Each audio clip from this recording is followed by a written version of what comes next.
ఆపు ప్రభుత్వ లిక్కర్ స్కామ్లో ఢిల్లీ ముఖ్యమంత్రి అరెస్ట్ కావడము, తెలంగాణ మాజీ ముఖ్యమంత్రి కేసీఆర్ గారు బ్లాక్ డేగా ప్రకటించడం ఏదైతున్నదో ఇది గురువింద గింజ సామెతను అర్థం చేస్తా ఉంది.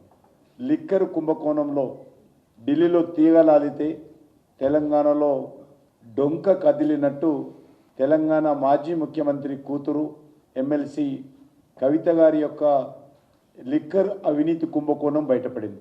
కవిత గారిని దృష్టిలో పెట్టుకొని ఢిల్లీలో లిక్కర్ కుంభకోణం దర్యాప్తు జరగాల.